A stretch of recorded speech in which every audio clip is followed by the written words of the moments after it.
निशु ने आज वो सच बता दिया जो सूरज कभी सोच भी नहीं सकता था। सब लोगों के जाने के बाद जब घर में सिर्फ सन्नाटा रह गया, तब निशी स्कूल से वापस आती है। जैसे ही वो अंदर आती है, सबसे पहले उसकी नजर सूरज पर पड़ती है। निशी सीधा सूरज के पास जाती है, उसका हाथ पकड़ लेती है और मासूमियत से कहती है, तो आप ही हैं वो अंकल जिनके बारे में मेरी ईशा दिन रात सोचती रहती है और मुझे आपकी कहानियां सुनाती रहती है।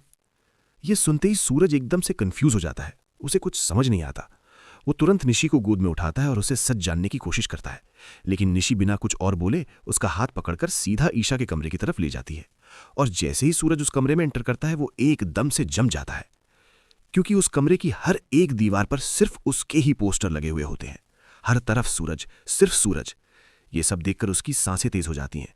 उसे यकीन ही नहीं होता कि ईशा उससे इतना चाहती थी। शौक में आकर सूरज सच जानने के लिए कमरे में छानबीन करने लगता है। तभी उसे एक डायरी मिलती है, वो डायरी जो उसकी जिंदगी का सबसे बड़ा सच छिपा कर बैठी थी। जैसे ही सूरज उस डायरी के पन्ने पलटना शुरू करता है, उसकी आंखों से आंसू रुकते ही नहीं, क्योंकि उसमें लिखा होता है वो सब जिससे सूरज हमेशा अनजान रहा।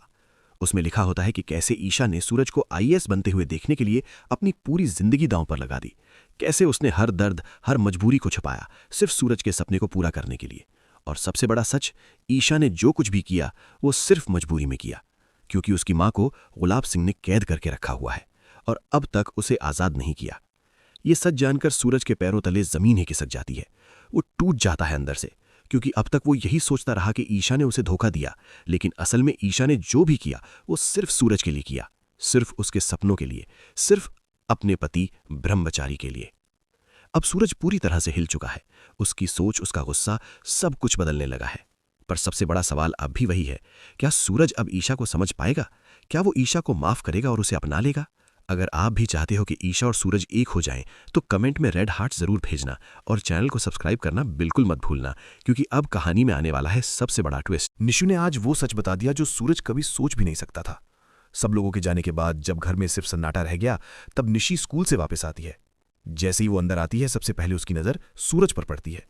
निशी सीधा सूरज के पास जाती है, उसका हाथ पकड़ लेती है और मासूमियत से कहती है, तो आप ही हैं वो अंकल जिनके बारे में मेरी ईशा दिन रात सोचती रहती है और मुझे आपकी कहानियां सुनाती रहती है। ये सुनते ही सूरज एकदम से कंफ्यूज हो जाता है। उसे कुछ समझ नहीं आता। वो तुरंत निशी को गोद में उठाता है और उसे सच जानने की कोशिश करता है, लेकिन निशी बिना कुछ और बोले उसका हाथ पकड़कर सीधा ईशा के कमरे की तरफ ले जाती है। और जैसे ही सूरज उस कमरे में एंटर करता है, वो एकदम से जम जाता है, क्योंकि उस कमरे की हर एक दीवार पर सिर्फ उसके ही पोस्टर लगे हुए होते हैं। हर तरफ सूरज, सिर्फ सूरज। ये सब देखकर उसकी सांसें तेज हो जाती हैं। उसे यकीन ही नहीं होता कि ईशा उससे इतना चाहती थी। शौक में